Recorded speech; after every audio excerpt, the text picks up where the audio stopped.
everybody, and welcome to another Top 10 edition of Magic Mics, proudly sponsored by our Patreon supporters and CoolStuffInc.com. You can find cool stuff in stock every day, and our co-sponsor, CardHoarder.com, offer the best inventory prices and delivery of cards for Magic Online. I am Evan Irwin, and we get started each week by saying hello to my two co-hosts, Aaron Camp. Happy holidays. Ruben Bressler. Happy 100. Oh my god. This is our 100th Top 10 show. 100. It's a shame this isn't a live show because we could call it Keep It at 100, you know? Ooh, perfect. It's true. Yeah. We still could next week. We'll see. We've reached the century mark. Well, we couldn't do it.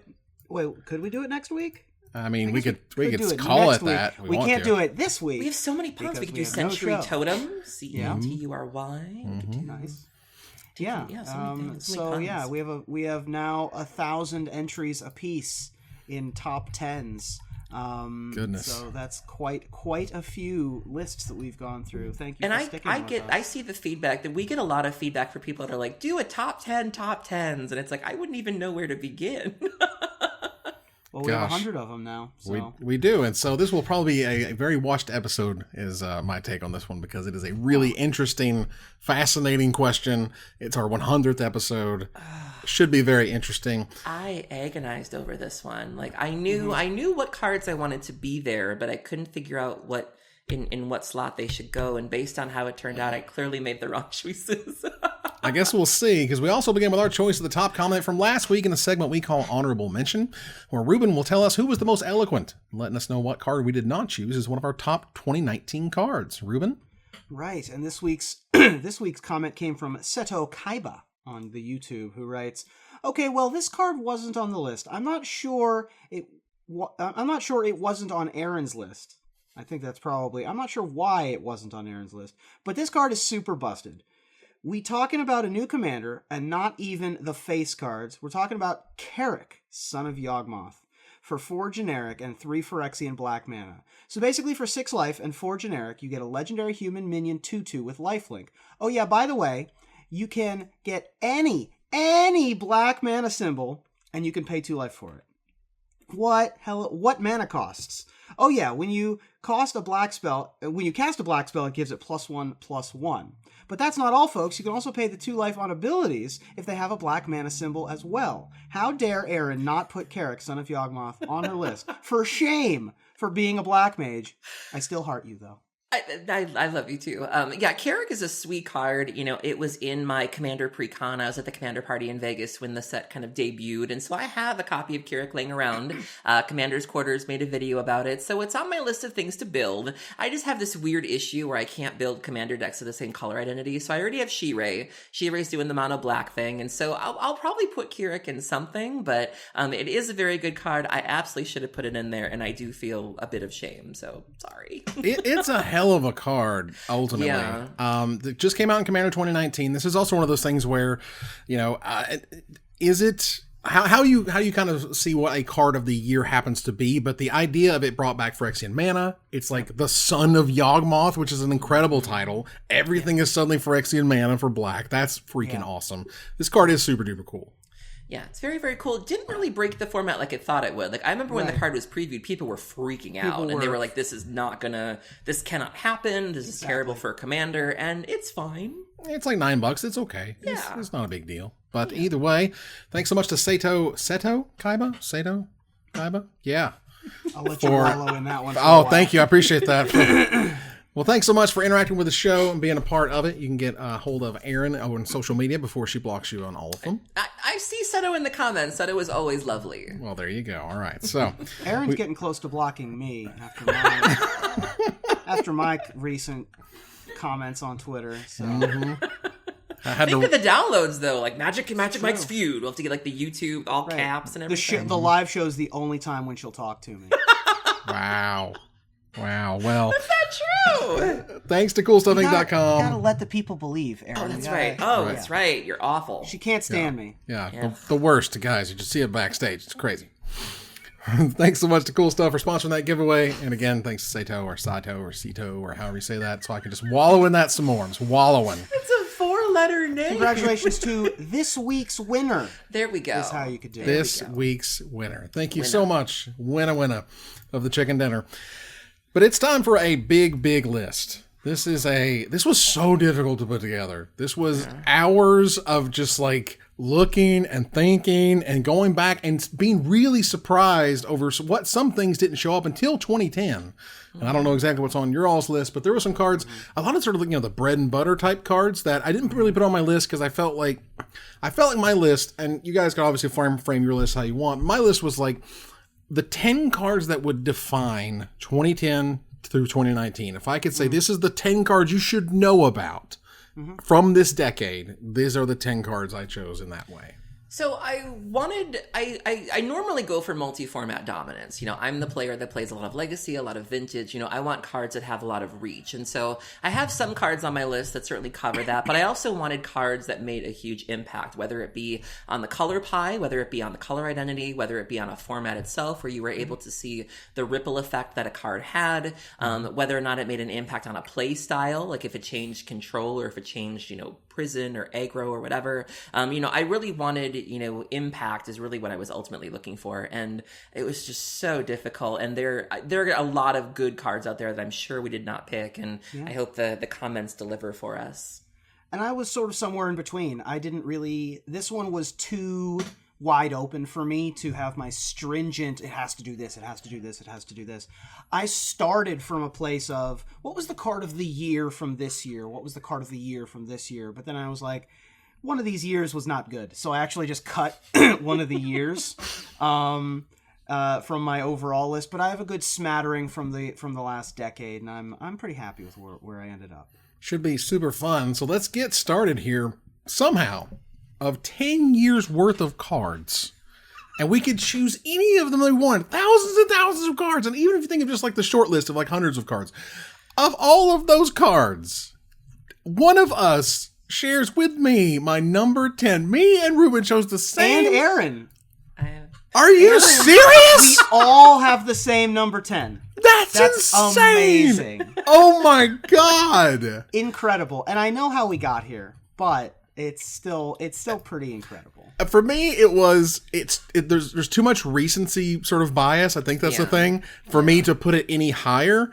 But I can't. Yes, it should have been my number one for 2019, whatever. And yes, you guys fill it in there, so that was great. But like, you cannot deny the unbelievably stupid, gross overpoweredness that is Oco Thief of Crowns for all of us, for our number 10. Yep. Yeah. And for those who don't know. It is a blue, a green, and a generic mana for a 4 loyalty legendary planeswalker. It has a +2 to create a food token, +1 to have target artifact or creature loses all its abilities and becomes a green elk creature with base power and toughness 3/3, or -5, exchange control of target artifact or creature you control and target creature an opponent controls with power 3 or less. Yeah, this card has wreaked havoc on every format it's legal in. It's banned in 4 formats currently. Yep. We're seeing the impact all the way up to Vintage, where people are famously beating each other up with Black Lotuses that have been turned into 3/3 elks.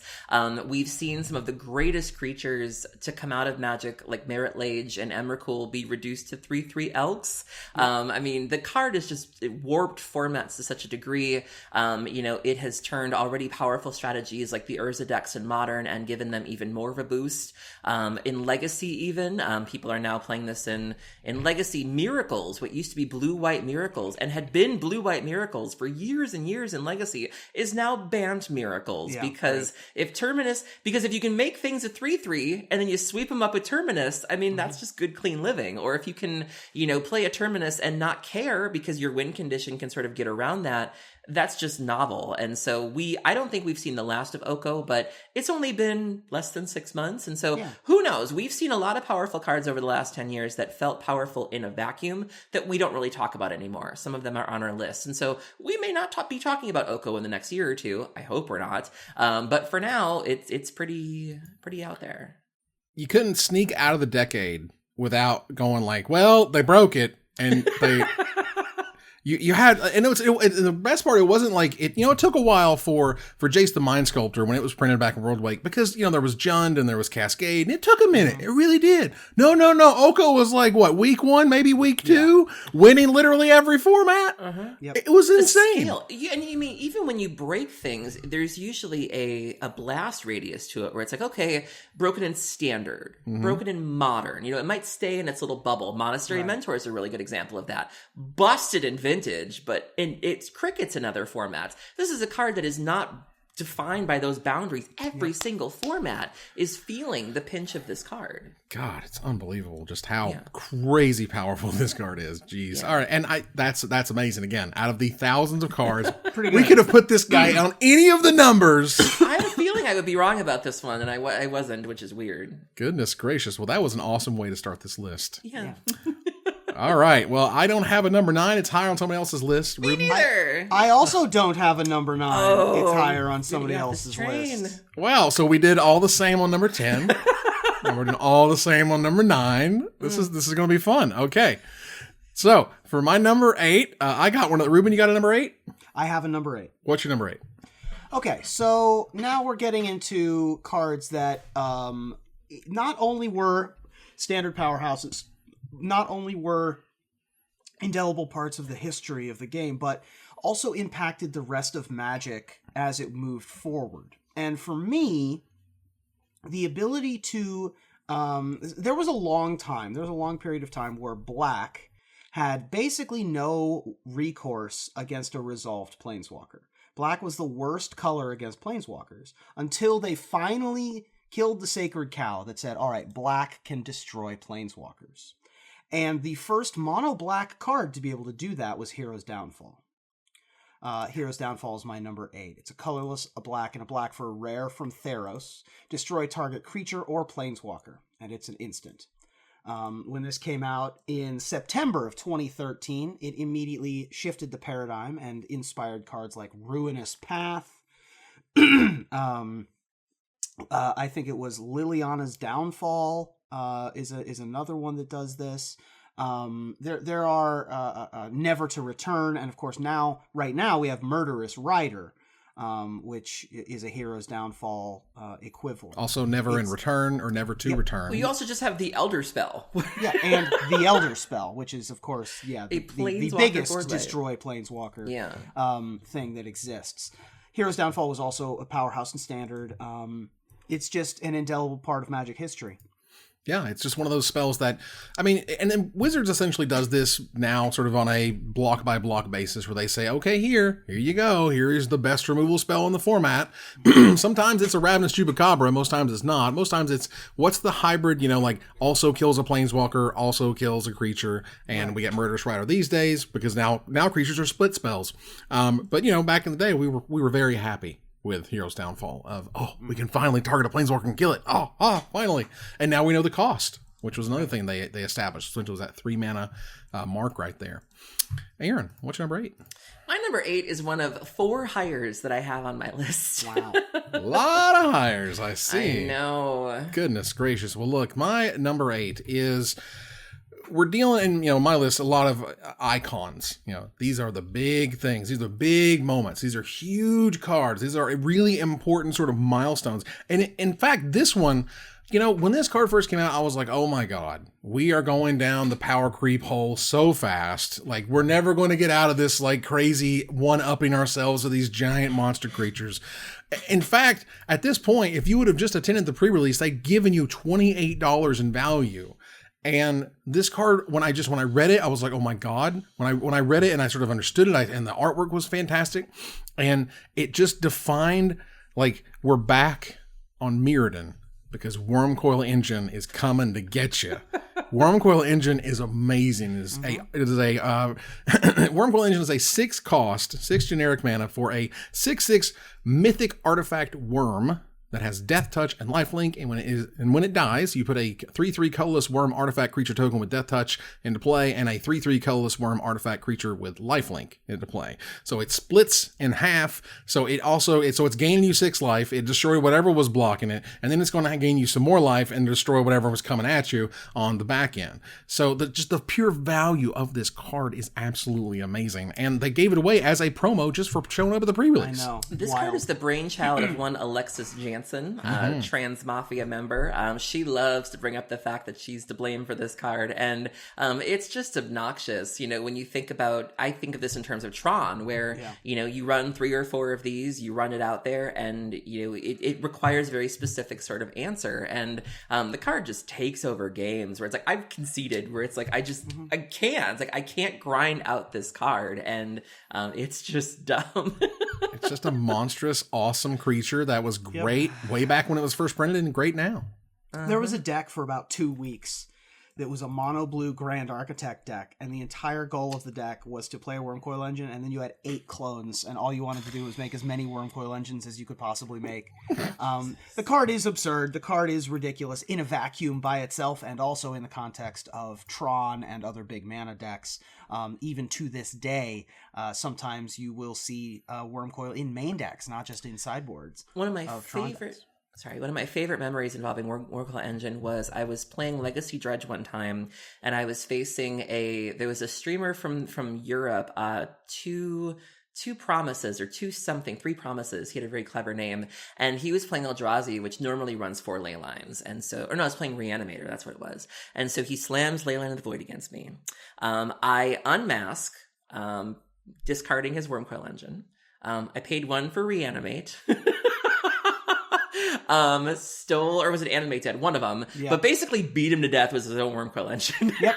Guess I'll go to 14. Okay, thanks. And it was hilarious. And so that's whenever I think of Wormcoil Engine, I think of either Alexis Jansen or beating an Eldrazi player to death with their own card.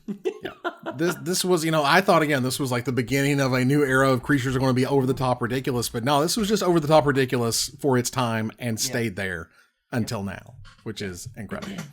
All right, let's move on here to number 7. Aaron, what's your number 7?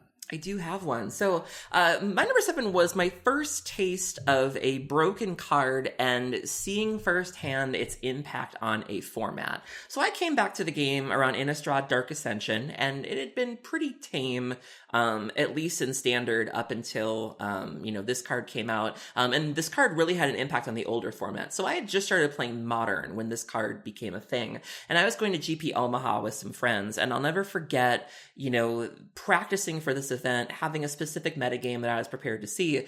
And the opposite happened in that everybody was playing Delver decks. And the reason why they were playing Delver decks was because of this card.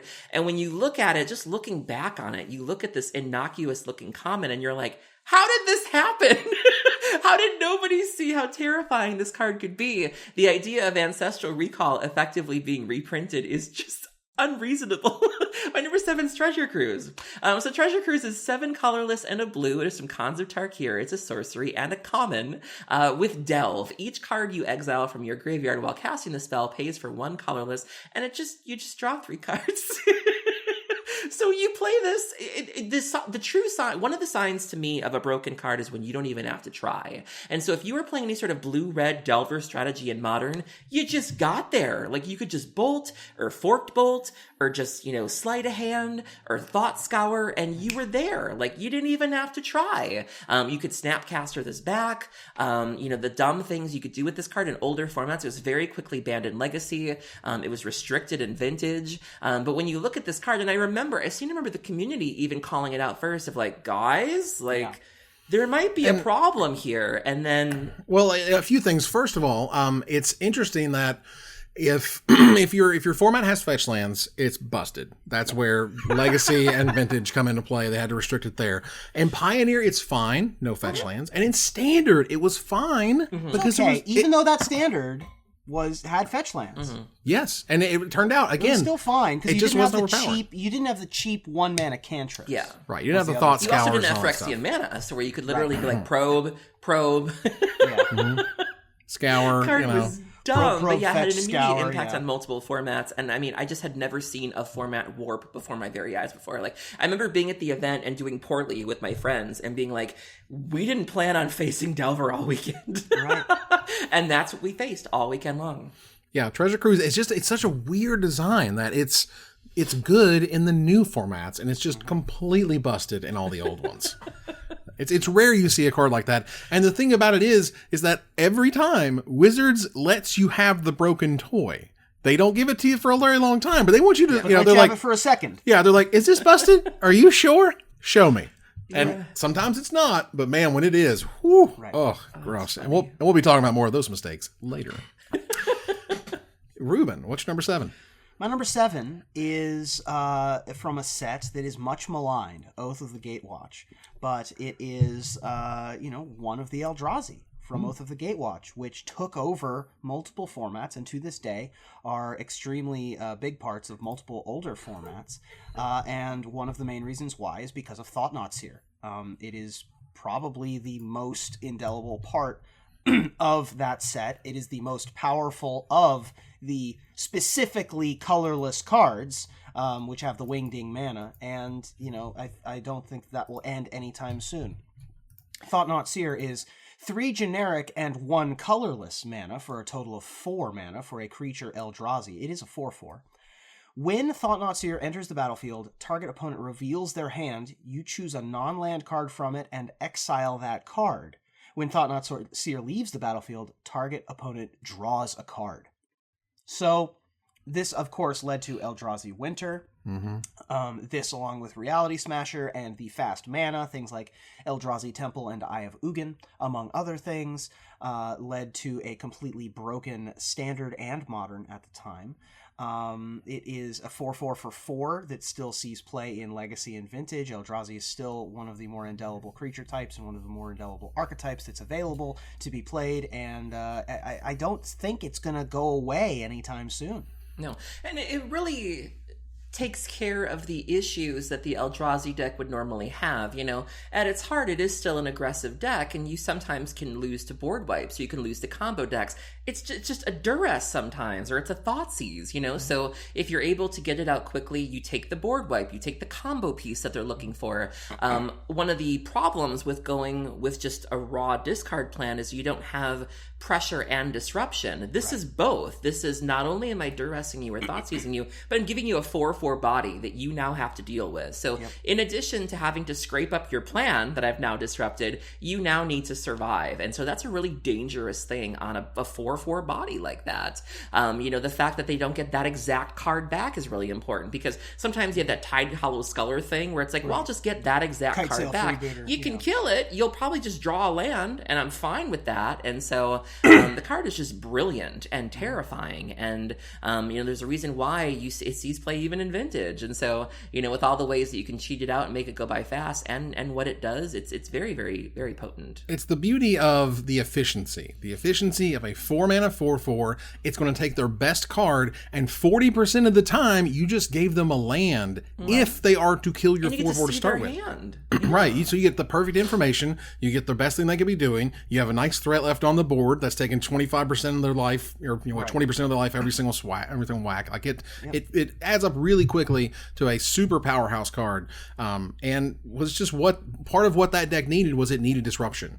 You can make it really dumb and pair it with an Eldrazi Displacer, and then just every turn, different card. Like, it's dumb. Oh, it's terrific. And it's just one of those things where the upside is so high. Yeah. They were like, well, we only want to put, one Wingding. You only put one colorless mana symbol up there because God forbid, you actually have to stretch for playing this guy. And it meant that cards like Brushland, became Dark Heart Wastes. Again. Yeah, some of those pain lands are starting to get more expensive these days. They can effectively tap for 3 different types of mana. My favorite thing to do in Modern is to kill a Thought-Knot Seer and then replace the draw with a Dredge. Yep. It's pretty good. So, this next card, for my number 7 here, is a monster staple in Commander. It is huge. It is just like one of those cards where I could not believe when someone said, that blah blah is worth like $30-something now, and I'm like, whoa, what? And when they reprinted it in Modern Masters, and they were like, oh my god, finally, thank you. Now it's only like $18 or so a copy. And it's not because it sees constructed play. It does not see constructed play at all. But if you're going to take the entire format, if you take all those sets and you sort it by EDH rec, and in terms of like, what are the cards you're going to see at the very top of those types of lists? Well, I assure you, near the very top is always going to be Cyclonic Rift. Yep. Cyclonic Rift is dumb and is so good in a multiplayer format. It was printed originally in Return to Ravnica. It is a blue and a generic mana for a rare instant that says return target non-land permanent you control, or I'm sorry, return target non-land permanent you don't control to its owner's hand. And it has overload of a blue and 6 generic mana. So you may cast this spell for its overload cost, and if you do, change its text by replacing all instances of target with each. So then you return each non-land permanent you don't control to the owner's hand at instant speed at the end of their turn before you get to start to take yours. Everybody gets all their crap back, and you just can take over from there. Yeah, this is a card, another one of those cards that we didn't really see much out of when it was standard legal. Like, it was fine, you know, it was fine if you needed to deal with, like, a pesky permanent, but, you know, you rarely had, like, the mana to deal with it, and even then it really wasn't what you wanted to be doing. But in Commander, what's a $20 card right now? I mean, if you're playing blue, you know, and it doesn't affect you, I mean, you can just have some ridiculous turns with this card. There's been a lot of talk of this card being banned, which is unusual in Commander because there aren't many cards banned in Commander. Like, you got to do a lot to get banned, and, you know, when you see what's already banned in Commander and you see the gravity of it, it's just like, it's up there with cards like Grizzlebrand. It's like, what? I just was not expecting this to be the super powerhouse multiplayer all-star, and it just is. Oh, yeah. And it's so unique, too. There is no other card like Cyclone that replicates the overload of Cyclonic Rift. You know, the upheaval for everyone else at end of turn. It's so unique. It came out of nowhere. It didn't really have a constructed home until Commander. Yeah, it really didn't. And I think one of the things that they put it into Commander 2014, I don't think realizing like how sort of expensive and how wanted that card was, and they finally reprinted again in Modern Masters 2017. Again, that would be a set where you're like, oh look, here where we put some money in it because we gave you Cyclonic Rift back. Yeah. All right, so let's move on here to number 6. Aaron, what's number 6? Number 6 is also higher on somebody else's list. No. All right, Ruben, what's your number 6? My number 6 is, it's a card that I don't think, like, it didn't feel like it was breaking new ground when it was printed. But then it proceeded to dominate Standard, it dominated Modern, it won a bunch of tournaments in a bunch of different shells, and it sort of changed the way that we think about creatures and creature decks. Because usually you built a creature deck with you built it with a curve, and you expected, you know, certain things to happen at certain points of the game, and you also expected to have certain weaknesses like wraths and targeted removal. But when you were playing with Collected Company, suddenly all of those things went out the window. Suddenly you didn't need to really worry about a curve so much, because all you really wanted to do was overload your deck with as many of the same, you know, small creatures as you could. Right. Get your 6 mana worth of value at instant speed at end of turn for your 4 mana on Collected Company. Which, by the way, is a 3 colorless and a green instant originally from Dragons of Tarkir, which is from 2015. Look at the top 6 cards of your library. Put up to 2 creature cards with converted mana cost 3 or less from among them onto the battlefield. Put the rest on the bottom of your library in any order. This card completely shifted the paradigm of how creature decks were built. Coco decks of various different shapes and sizes and colors and amalgamations have been popular ever since this card was printed, and will continue to do so for the rest of time. Definitely. Instant speed, and this came out shortly after Birthing Pod got banned, and so, you know, I remember a lot of the pod players were very upset about the loss of Birthing Pod, but never fear, because you could still do a lot of similar things with this. You could still do the Malira thing, you could still do the Anafenza Kintree Spirit thing, like, you could still do dumb things with this card at instant speed. Like, you knew if you were playing against any sort of green Bant deck, and they were keeping 4 mana open, you were going to get Coco'd, and there was always this feeling of what exactly that that bracing yourself of like, what am I looking at here? And, you know, it really just tied in nicely with the direction that Magic was going in terms of making creatures powerful and giving them these ETB abilities, and just the way that you could customize it. It was a big part of the reason why Reflector Mage. This was Reflector Mage along with Blue White Flash. I mean, and you had a way to deal with all the answers, you know, like whatever you might play against this didn't matter because you could find it, bounce it. It was just dumb.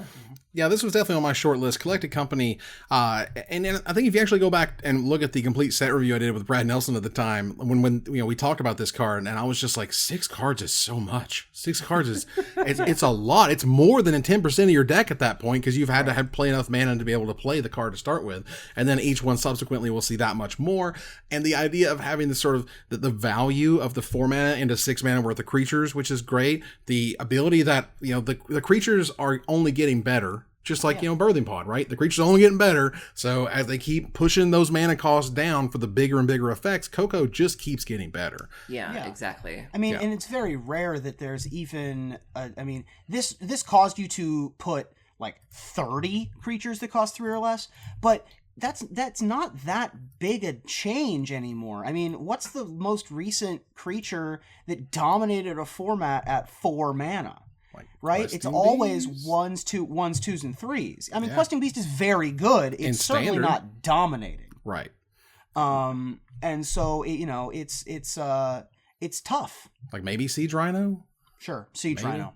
Yeah. You know, it's been a hot minute. Let's put it that way, and it has to do something really crazy. I actually do have one higher on my list that I just looked at my list and was like, oh well, speaking too soon. All right. Well, my number 6 here is it definitely defined an era. It defined sort of what you could what this card type could do. It's definitely made.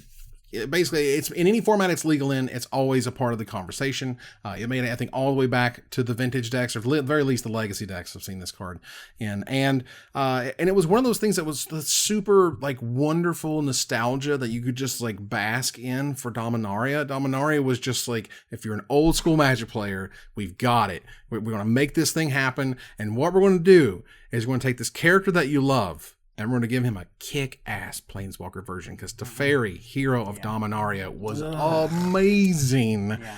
Eventually, as most overpowered things do, got a little bit annoying, but oh my god, it was fantastic. It's a blue, a white, and 3 generic mana for a 4 loyalty Planeswalker, a mythic from Dominaria.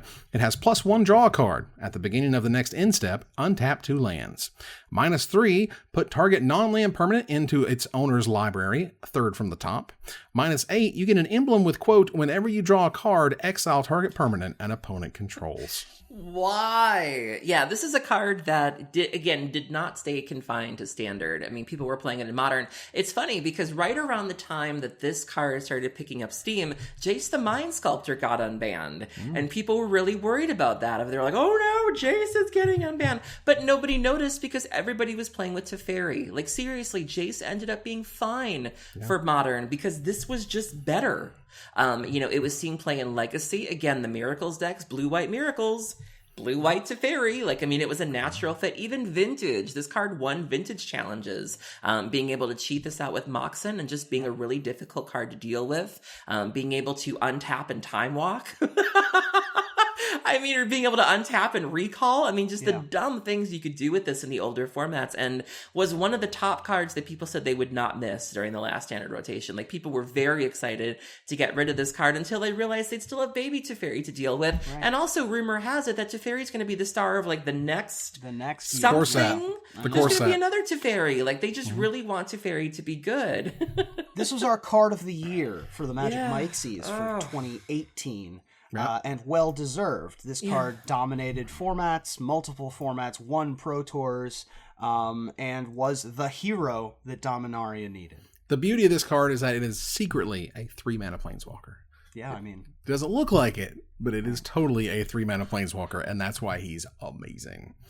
All right, let's move on here to number 5. Aaron, what's number 5? My number 5 means a lot to me personally. You know, normally you guys like to pick on me for the weird cards that I like that nobody else likes. You know, that's sort of my niche. As Ruben likes to say, if there's a weird black graveyard thing, Aaron Campbell's probably into it. Well, this is a card that other people have agreed is very, very good. And Wizards also recently decided that it was too good and it was banned in Modern. We never thought it would happen, but it did. This card changed the face of card draw, specifically when it came to red. And even rivaled the card draw that some blue cards were able to give you. It facilitated a lot of broken strategies. It certainly made me a very happy girl. My number 5 is Faithless Looting. Yep. So Faithless Looting is 1 red. It is a sorcery. It was originally printed in Dark Ascension, I believe. That's right. Draw 2 cards and then discard 2 cards, which is fine. All right. And then you can also flash it back for 2 and a red. This was good in Storm. This was good in Dredge. This was good in the Phoenix decks. When this card got banned, Phoenix died. Like, it's not even on the radar anymore.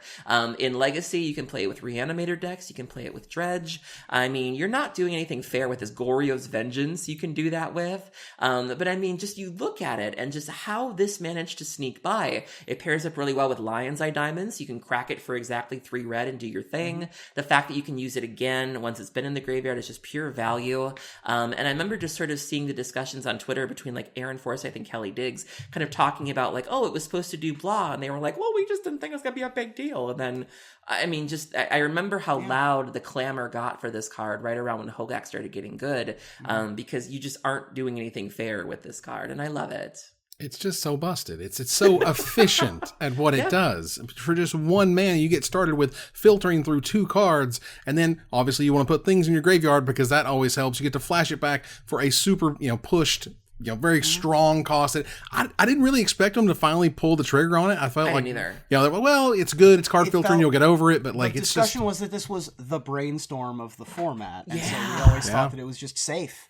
Yeah, and then it wasn't. Eventually. Again, I think it was. I really think it was meant to be a drawback. Like, one of those we've seen that flaw before of like, this is supposed to hold you back. You're gonna have to put 2 whole cards in your graveyard. You kids aren't gonna like that. And it was like, right. That's exactly what we need. Right. It's just so efficient at what it does. It's crazy. Yeah. It is terrific. Ruben, what is your number 5? So, remember when I said that I couldn't think of the last time a 4-mana creature dominated form? Well, what happened? What happened was? What happened was I forgot that in April of 2017, Amonkhet came out, and we had a cycle of gods arrive, and one of the gods was really in charge a lot of the time in that format, and it made me very happy. And as a result of the reddest of red decks winning Worlds, Javier Dominguez then got to create a card that is now running rampant, named after Hazoret the Fervent. Hazoret the Fervent is 3 colorless and red for a legendary creature god. She's a 5/4 with indestructible and haste. Hazoret the Fervent can't attack or block unless you have 1 or fewer cards in your hand. And 2 colorless and a red, and discard a card. Hazoret deals 2 damage to each opponent. This card ran wild over Standard, has even seen a smattering of play in some older formats, but really had a home in Standard. Hazoret the Pervert was the invocation version that we have chided quite a few times on this show, but those invocations have become beloved in their time since they were in the spotlight. Could still be my most liked tweet. Was somebody in the office said, this looks like Hazoret the Pervert, and I can't unsee it. It had well over 500 likes or something last time I looked at it. And since, and as I mentioned, because Javier won, he was able to turn his love for the Fervent into his own Fervent champion. And so the legacy of Hazoret lives on. Yeah, this card is pushed in all the right ways. It is a 4-mana 5/4. Now, on Theros, because we have Devotion, they're not creatures unless the Devotion thing, and they didn't really have that option with Amonkhet, so they just said, well, we'll give you an attack and block thing, and also we'll attach the best ability you could attack on to this god to let her ability turn her on. essentially. Even I like this card. I think it's just brilliant. It was responsible for one of the most talked about moments in the Pro Tours with Yam Wing Chun, where he botched the attack, and threw away the game, and even kind of made a name for himself. He named himself like Walking By. He joked about it for a while afterwards. Just a really memorable coverage moment, and very fitting. Hazoret being the only god to really survive. Yep.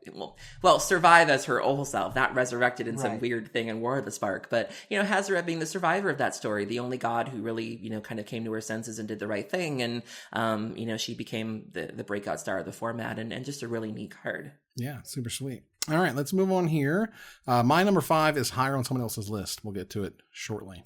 But moving to number 4, Aaron, what's number 4? My number 4 is higher on somebody else's list. Well, okay then. Ruben, what's your number 4? My number 4 is a new card type. It is a card type that is indelible, and it feels like it should have always been there. And yet somehow we've only had one set of it so far. We're going to get some more sagas in the very near future. But it felt like we needed to get some knowledge in us and learn our history. And History of Vinalia is the one that I've elected to put here, not only because of its tournament pedigree, having won Pro Tours, but it's one of only 2 cards that has the word history in their titles. History of Vinalia is a saga. It's an enchantment for a colorless white. As this saga enters and after your draw step, add a lore counter. Sacrifice after the 3rd, what we commonly refer to as chapter. Chapters 1 and 2 are create a 2/2 white knight creature token with vigilance, and chapter 3 is knights you control get +2/+1 until end of turn. With beautiful art from Noah Bradley, the stained glass Vinalia knight up in the corner, retelling the history of Vinalia. The new card frame was iconic. The new card style, what it did, added a lot to gameplay. It made Dominaria maybe the most resonant set for old hats like me in recent memory. Everything about Dominaria was great. The sagas in particular, and History of Vinalia in particular on top of that.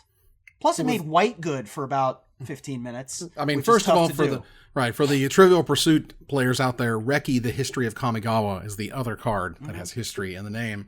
That said, History of Vinalia, it also has that great moment where they accidentally spoiled a whole bunch of stuff via some fact sheets. And one of them was the History of Vinalia, but they didn't say what rarity it was. Right. And as card shops are wont to do, they want to get their card listed up for sale as soon as possible, at which point they put History of Vinalia up as an uncommon. Right. I remember we discussed that, and then it came out, and it was not an uncommon. In fact, it was... and so we had some fun with that. Needless to say, they did not get 25-cent, History of Vinalias or whatever. No, of course. It's not only was it not an uncommon, it was a mythic. And so we were like, wow, they're telling us something about this card. Yeah, it might be good. It might be okay. It might possibly just run a format a little bit for a lot of the time. Just super efficient, super cool. Sagas are coming back in Theros. I'm very, very pumped for that. Sagas that have more than 3 chapters, which is also very cool, I think. These are really sweet. They're almost like mini planeswalkers in a way. Their effect, and then boom. And I love that. Control decks using this as like a finisher, like because you board out all your creature removal, and then you're just like whoop, and you beat him to death with a couple knights, like what a world. Exactly. I mean, there's multiple games where I just go History of Vinalia, and that was it. You can't lose from that point. You just can't. I mean, if you played the White Mirror and you were like, you both went 1-drop, and then both went 2 1-drops, and then you just went like 3 histories, it like just didn't matter what else you had in your deck. You just played a bunch of histories. You just win. And then they were history. Heyo. Card is absolutely terrific. And speaking of absolutely terrific, is my number 4. So my number 4 is I think these days you would call it thick with 2 C's. It'd be a chonker, I believe is right. Oh man. Oh Lord, he coming. Yeah. Oh, this is definitely the oh Lord, she coming. Because it's the biggest, the baddest, the latest, the greatest from 2010 has yet to be topped in terms of Well, I guess in terms of mana cost, is there a higher one than 15? I don't think there's a higher one than 15, because reigning above all is Emrakul, the Aeon's Torn. Woo-hoo. This is a mythic rare originally from Rise of the Eldrazi. 15 generic mana for a 15/15. A legendary Eldrazi. Emrakul, the Aeon's Torn, can't be countered. When you cast Emrakul, take an extra turn after this one. Flying, protection from colored spells, Annihilator 6, which means whenever it attacks, they have to sacrifice 6 permanents. Needless to say, that keyword ain't coming back ever. When Emrakul is put into a graveyard from anywhere, its owner shuffles their graveyard into their library. And this card has just been the biggest, scariest, freakiest thing that you can bring out and you can scare your opponents with. And it's banned Commander because that did all sorts of dumb stuff in that format. Mm-hmm. And when you're looking for something scary to bring back into play and to bring through the breach, get Emrakul in there. This was my number 6. Nice. Through the breach, Goryo's vengeance, show and tell, sneak and show. Mm-hmm. Just the dumb things you can do with this flash. Ooh. Remember Flash? Where you just be like, whoop! Good God. I mean, even Enchantress, even Legacy Enchantress, the plan for that is to make enough enchantments and then Seer's Sanctum for 15 and cast an Emrakul and close out the game. Like, this is just the baddest bitch in the multiverse. I mean, the name alone had really big shoes to fill when it was reprinted. Even then, I think it lived up to it okay. It's just a dumb card. You're almost never paying full price for it. And when you do, it just feels amazing. I had the pleasure of surviving an Emrakul swing once. I had a bunch of Blood Gas in play and I sacrificed some lands, and then I had gotten them down low enough to when it was my turn, I played a land, brought all the Blood Gas back and killed them. Mm-hmm. But just an iconic card, the name alone, just the illustration of it all, just the fact that when it most people just scoop to it. Like, no one really makes you play it out at that point. You can also win. We learned this the other day with Release the Ants, where if you put that on top of your library, very few things cost more than Emrakul, and so you can just win the game with it without even having to actually cast it. With like, carnage is ridiculous. Yeah. It answers the question: what is the best creature to get? What is the best creature to cheat into play? What is the best thing, single card? What, no combo, just by itself. What is the best one creature? And the answer is Emrakul. 15 mana Emrakul. It's and they'll never print something better, because I think Magic realized, we can't just keep doing this. We can't just keep making show and tell things or sneak attack things or shallow grave things. Like, we can't just keep making them. This is it. When Rise of the Eldrazi came out, there was a magical phrase that they would not shut up saying, which was battle cruiser magic. Mm-hmm. Rise of the Eldrazi was about battle cruiser magic, taking one thing and just ramming it home until they died, and you had this one giant creature. And so they said, look, here's the biggest, baddest mofo in the multiverse. And yet, I do think that they might go a little bit further for Ikoria, Land of Behemoths, because it's the land of behemoths, right? And I feel like look for the term battle cruiser magic, and I think it's going to come back in the land of behemoths, because that to me sounds like you would get one giant monster and just run your opponent over with it. But I guess we'll see. All I know is Emrakul is amazing. She's great. She's scary, powerful, terrific. They gave you a promo just for showing up at the pre-release. It was awesome. It was awesome. Let's move on here to number 3. Aaron, what's your number 3? So my number 3 is a card that changed the way that blue was played. If you were playing blue, you were basically playing this card. This card doubled. It doubled in the way that it was utility. And it was also just a win condition where you could, Bolt Snap Bolt became a win condition in decks where, like, you could play 4 of this card, a smattering of spells, maybe in a Johnny Vengeance if you were feeling frisky, and that was enough. Like, you could turn the corner, you could use it as a blocker, you could use it as an attacker, as just an ambush viper, or you could do crazy things with it. And it also gave you the ability to play cards. You essentially had more than 4 copies of a card. If you were running 4 ofs of something, well, now you essentially have 8 ofs or 6 ofs. Cards that were never meant meant to be played again, like Time Walk, Ancestral Recall. I mean, crazy things like that. I mean, this card is just beautiful, and we're still seeing the effects today. Number 3, Snapcaster Mage. So Snapcaster Mage is 1 colorless and a blue. It's a creature type human wizard with flash, 2 power and 1 toughness. When it enters the battlefield, target instant or sorcery card in your graveyard gains flashback until end of turn. The flashback cost is equal to its mana cost. My God, I mean, anything. Lightning Helix, Lightning Bolt, Path to Exile. Do you know how pesky that is? Swords to Plowshares. I mean, any of the things that you could be doing. Brainstorm, Ponders, things like that. I mean, the card is just ridiculous. And if you're playing blue, you better have a good reason why you're not using this card. Yeah. Went to Philadelphia for the first ever Modern Pro Tour, where they debuted this card on stream, where this was originally put up for pre-order for $6 a pop. I kid you not. Now, granted, it sold out instantly, but, that's where we started, which was amazing. And this was also my number 9. Because I felt like it's hard to talk about a decade or sort of an era and not say like this guy just kind of does everything. Based on what R&D has said, they added Flash later, like near the end of the process.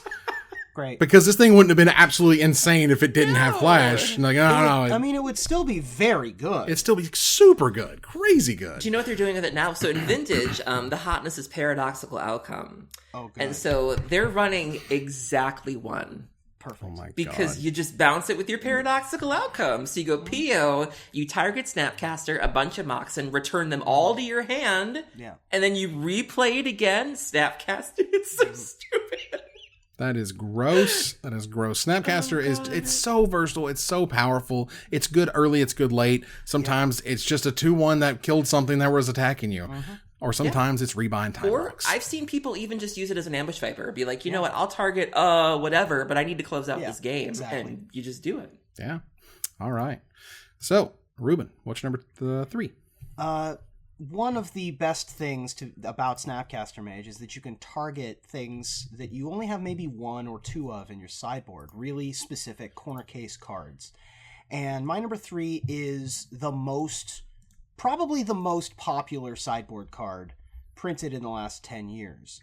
It is an extremely powerful effect. It is still extremely popular in Legacy and every format in which it's legal. It's a great target. It's maintained its value throughout time, and it also features a mechanic that has been busted the whole time as well, which is, of course, Phyrexian mana. I'm delaying so that Aaron won't kill me for having my number 3 be Surgical Extraction. Surgical Extraction is 1 black Phyrexian mana, which means that it can either be paid with a black mana or 2 life. And it reads, choose target card in a graveyard other than a basic land card. Search its owner's hand, graveyard, and library for any number of cards with the same name as that card and exile them. Then that player shuffles their library. It is, Phyrexian mana needs to have an appearance on the list, not just in our honorable mention earlier in the episode. It is probably the most fundamentally busted mechanic of the last 10 years. The number of cards that are Phyrexian mana compared to the number that have been banned in some capacity, it's gotta be the highest, close to the highest, if not the highest ratio of banned things to abilities, right? Even Delve isn't there. Even, Affinity isn't there.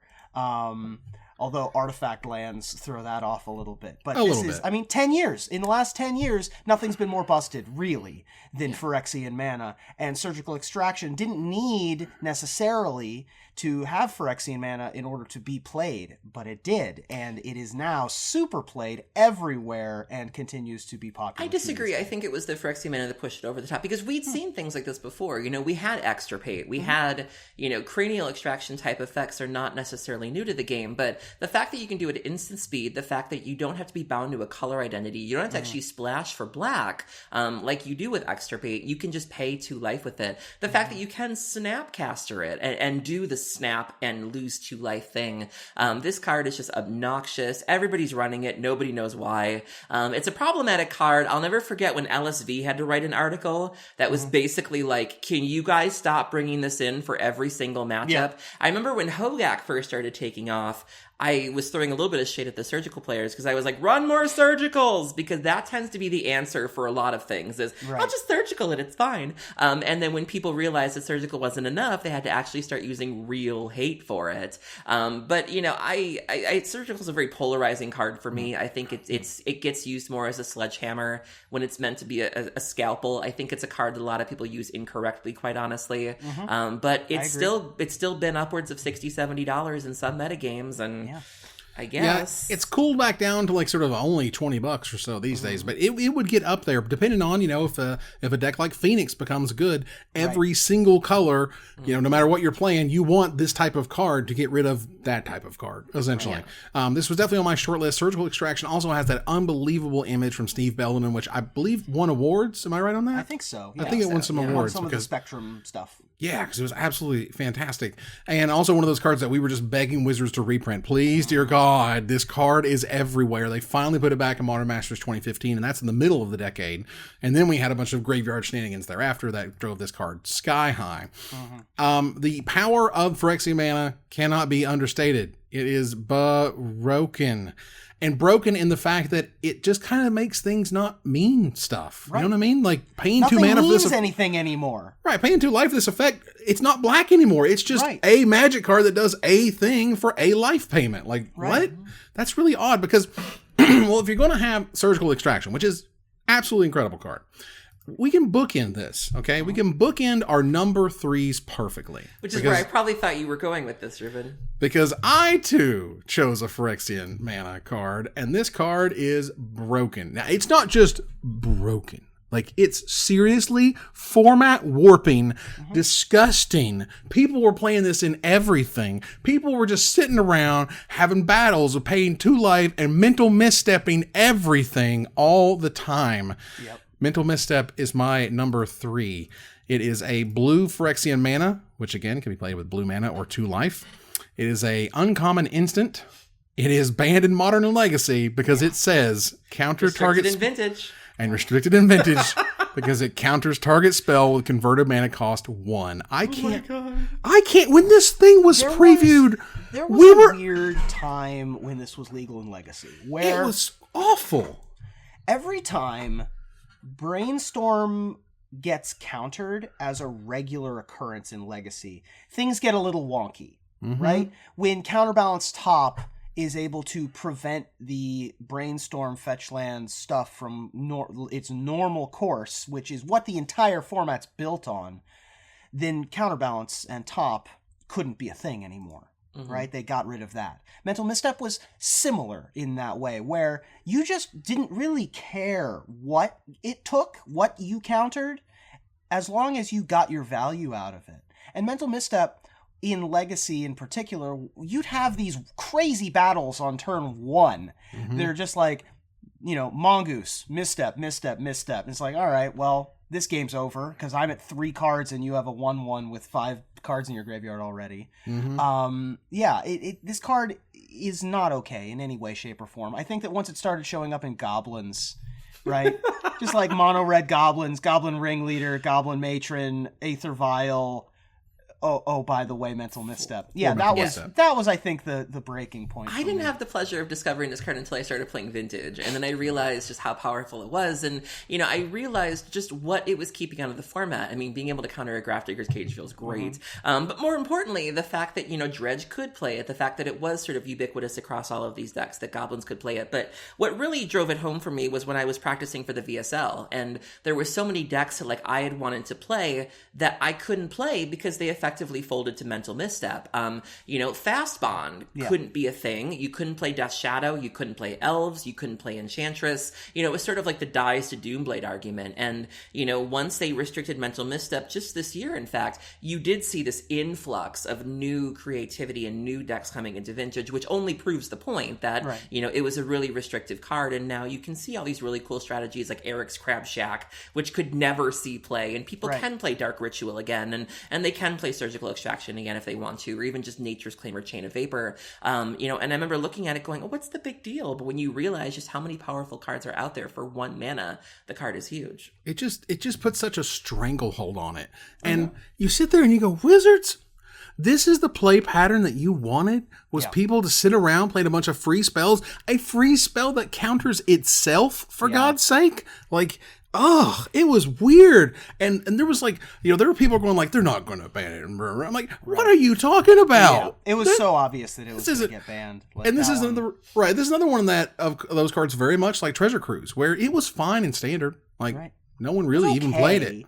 I mean, there was a time when it got played alongside my number 2 where it was like a problem, but it was not nearly as big a problem as it was in the older formats. It was never like, this needs to be banned, this is warping Standard, and Standard is all about the Mental Misstep. Nah, the older formats were, though, and it got gross. Yeah. But let's move on here to number 2. Aaron, what's your number 2? My number 2 is a card that I famously don't like.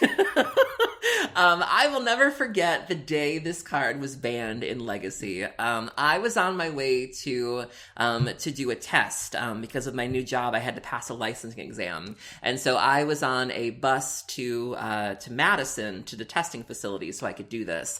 And I remember I got up early in the morning and I was on the bus, and it was about 10 o'clock in the morning, which is usually here in Central Time when Wizards post announcements and things like that. And I had speculated, I'd been hoping forever that this card would get banned, and it never happened. And I remember I was studying and I had my phone on the seat next to me, and all of a sudden my phone starts buzzing, which is not unusual. We're kind of a deal. I'm thinking it's nothing. It's just a tweet, whatever. It doesn't stop buzzing. And all of a sudden it's just going and going and going. And at first I'm thinking, oh God, what did I do? What did I say? Don't sue me. I don't have anything. I don't know who's coming after me. I don't know what's going on. And then I look and I've been tagged. And everybody's telling me, Aaron, it happened. Deathrite Shaman's been banned.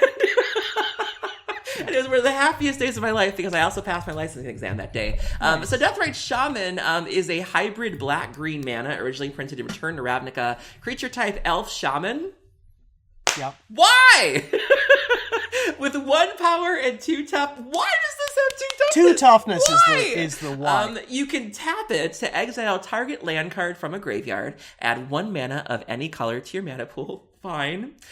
You can also pay a black and tap it to exile an instant or sorcery card from a graveyard. Each opponent loses 2 life.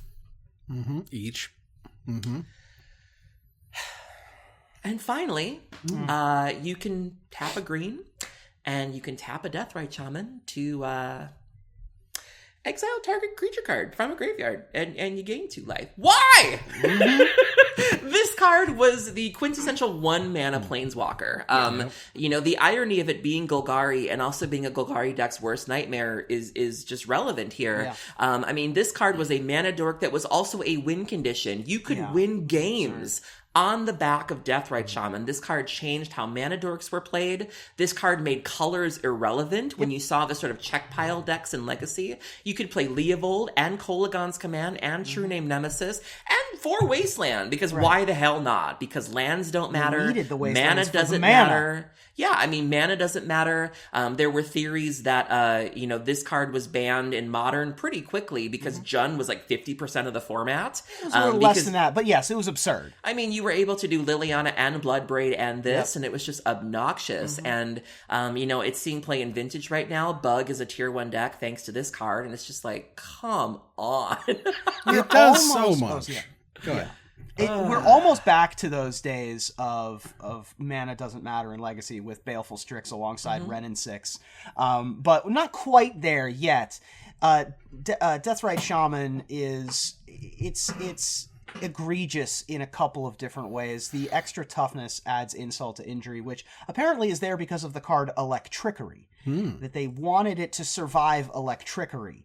Yeah. Yeah. Talk about long-lasting effects, right? And had to have one power, right? Couldn't be an O2. Exactly. Had to be able to swing in, too. Right. And trade with opposing elves, right? Or not even trade, just come out on top of opposing elves. Yeah, it was absurd.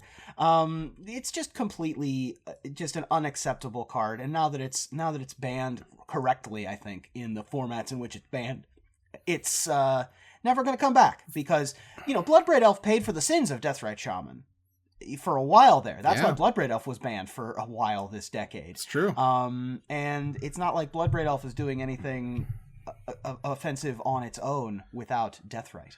Yeah, this is the card that famously got Jerry Thompson to buy me lunch. As he gave me multiple tournaments for this thing to top 8, and it only took the next weekend for it to top 8 the Legacy event because it was insane. That's almost the quickest turnaround on a pie bet that I've ever heard of. Almost. But Deathrite Shaman is super sweet. Is the 1 mana planeswalker essentially. It does 3 different, unique, powerful things. Yeah. Good early, good late. 4. It does 4 unique, different, powerful things. Also swinging in. Yeah. Well, it ramps mana, it grave hates, it gains life, it makes opponents lose life, and it attacks. It's a 5-tool player.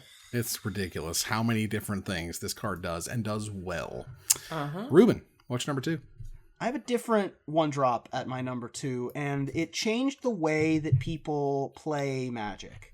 It also features it's not an ability, but it is a card feature, I guess, that people didn't think, like, it was not 100% sure that people were going to like these werewolf cards, right? When Innistrad came out, people were like, I don't know if these double-sided cards, like, this is a bit of a gamble, right? Like, you got to be sitting in R&D on release day thinking, man, these Magic cards don't have Magic on the back.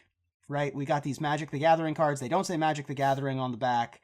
I don't know. Like, we're hoping that everybody comes along on this journey with us and sees how cool double face cards are. And we want to tell stories with some of these cards, and we want to make some of them good, and we want to make some of them, mediocre, and we want to make sure that everybody has fun, but that they get the story.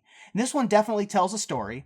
And oh, by the way, it is like the centerpiece of an archetype, multiple archetypes over multiple formats.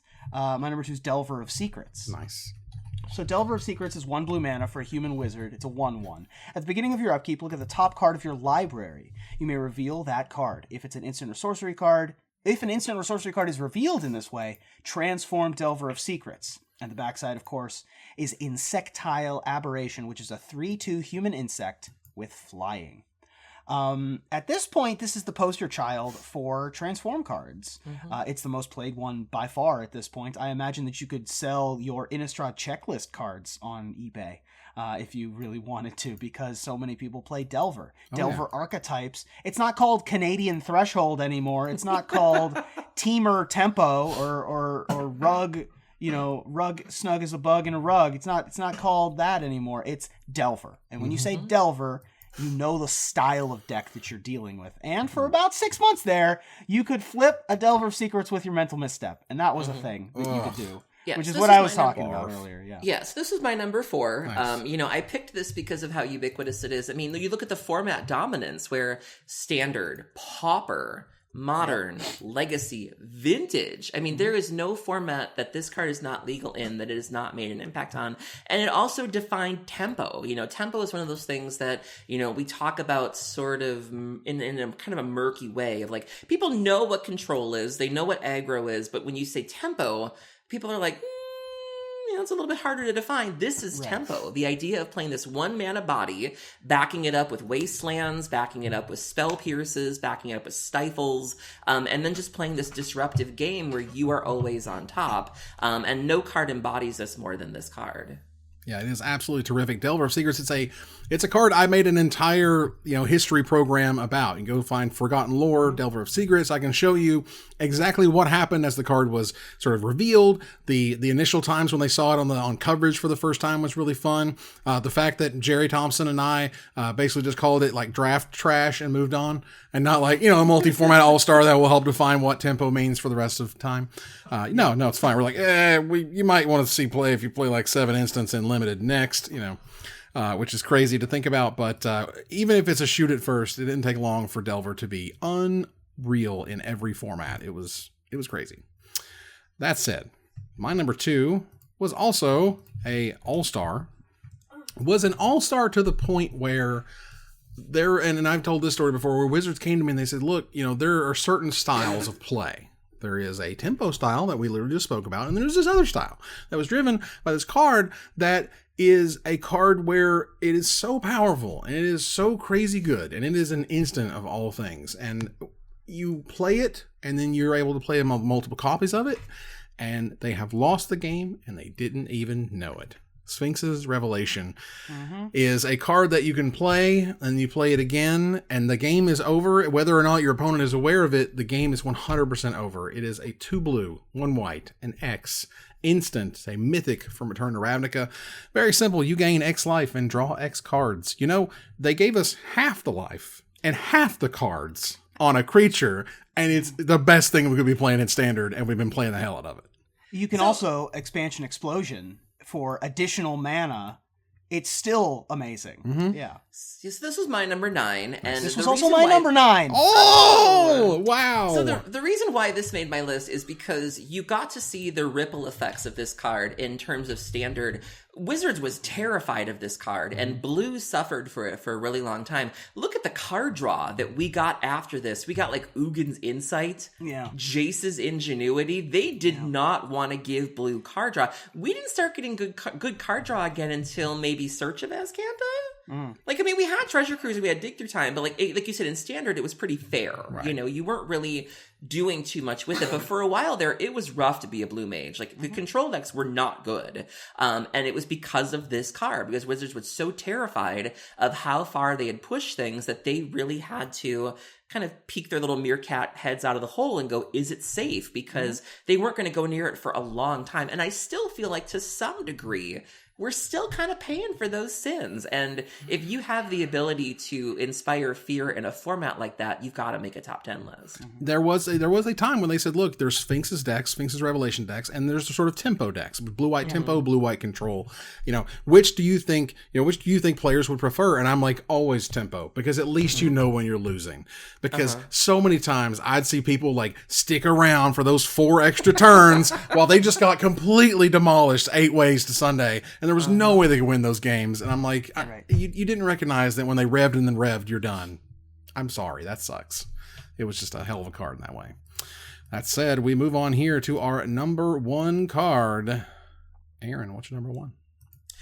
For me, it was a very easy choice. You had a card that just sort of broke all the rules, dominated a format, multiple formats. I think of how terrified people were at the thought of this card being unbanned in Modern. What would Modern be like? Would it break the format? I think of, the impact it had in terms of Planeswalkers, and how, every Planeswalker would be compared to this card, especially if it had 4 abilities. And, it also vaulting this character into such an important role in the storyline. This character that had been, one of a pantheon of characters now became, the default in terms of who Wizards wanted to spotlight. It also inspired a rap song of Patrick Chapin. For me, it just had to be Jace the Mind Sculptor, and I think I share that with somebody. You do. You share that with me at number 1. Nice. And it came out in January of 2010 in Worldwake. Yeah. And so, right in at the beginning, never defeated Jace the Mind Sculptor is better than all.